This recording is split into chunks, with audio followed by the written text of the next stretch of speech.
میکنه، میدانه چرا به همسایه خیانت میکنه، میدانه چرا زناشویی میکنه، میدانه چرا غیبت و سخنچینی و تهمت میزنه، میدانه چرا به جهان آخرت باور نداره.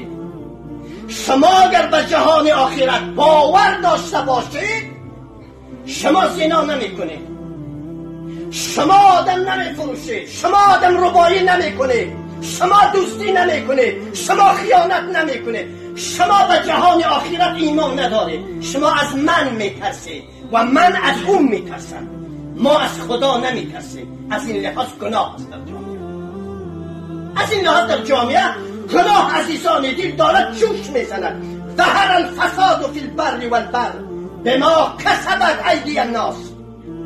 فساد در بحر و بر از دست و پای من و شما جوش میزند. شما از خدا نمیترسید، از من میترسید و من از شما میترسید. فهمیدید؟ این حرف حق ایمان در کار است. این حرف حق ایمان در کار است. فهمیدید؟ شما از من میترسید، من از شما میترسم. از این لحاظ دوستی است، از این لحاظ خیانت است، از این لحاظ غیبت است، از این لحاظ سخنچینی است، از این لحاظ احکام خدای رؤوف و مهربان زیر پا عزیزان دل کردگی است. از خدا نمیترسید.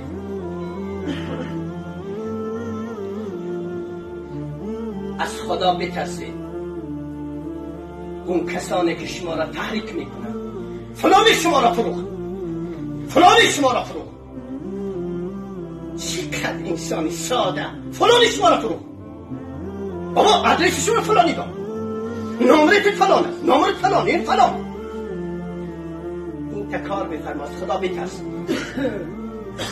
نفروش همسایت را، نفروش برادرت را، نکن خیانت به همسایه، نکن خیانت به ایمان، نکن خیانت به اسلام.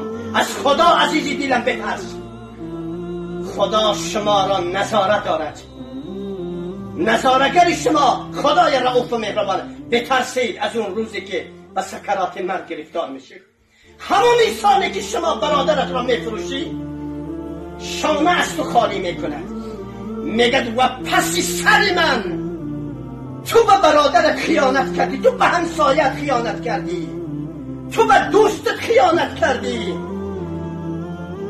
من خرسندم که مرگی تو زودتر آمد، ورنه تو فردا به منم خیانت میکردی. این علیکم لحافظین کراما کاتبین یعلمون ما تفعلون. بپس از اون کراما کاتبینه که شما را داخل قبر میگذارند. سودهای خدای رؤوف و مهربان جلوی رویت می آیند، زنده میشوی.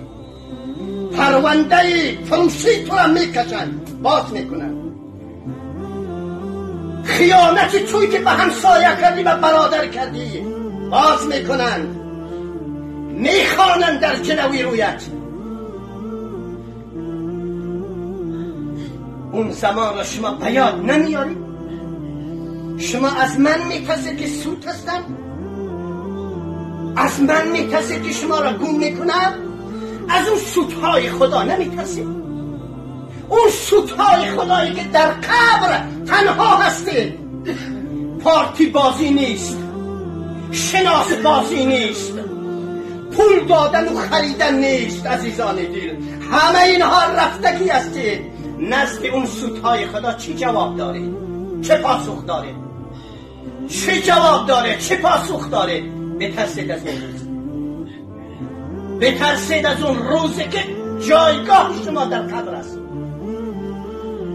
اینما القبر روضة من ریاض الجنه او حفرة من حفرات نیران. صدق رسول الله صلی الله علیه و سلم. اما بعضی تصور میکنه که مردیم رفتیم، دیگر کی به سراغ ما هست؟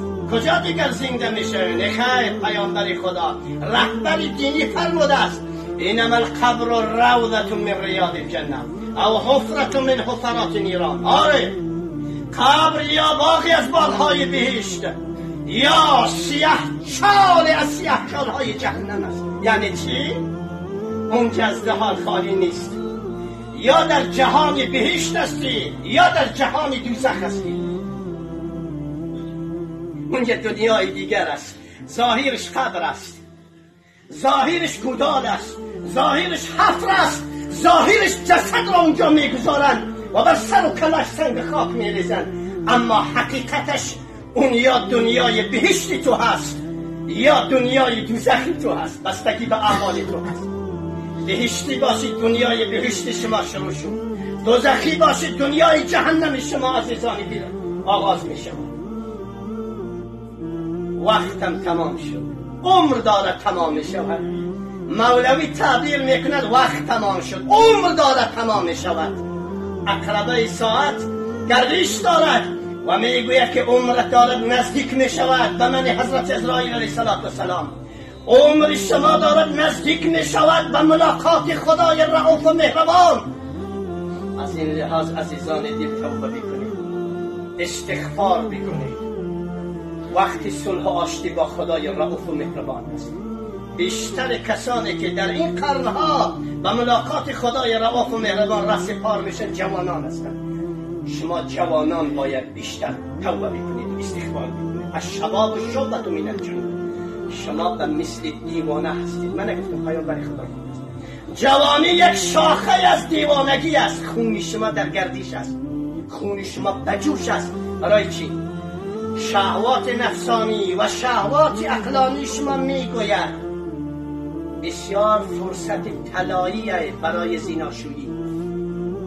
زلیخاها در همه کوچه ها و خیابان ها و اسکاه ها و دشت ها و رستوران ها و ترکانه ها مثل چشمه های پرقدرت دارن میدرخشن، جوش بزنن. بسیار فرصت است برای زمینه زیناشویی. خون شما در گردش از بهوش بیایید، شیمان میشید. خون شما بجوش است برای دزدی، برای آدم ربایی، برای عزیزان دل سایر رضایل اخلاق. توبه بکنید، استغفار بکنید، فردا پشیمان میشه، اما دیگر سودی نیست. الله رب العزت میدان عمل را برای همه من و شما باز بفرماید و کشتی نجات اسلام و مسلمین را به ساحل برساند. اللهم صل علی محمد و علی آل محمد کما صلیت علی ابراهیم و علی آل ابراهیم انک حمید مجید. سبحان ربک رب العزة عما یصفون و سلام علی المرسلین والحمد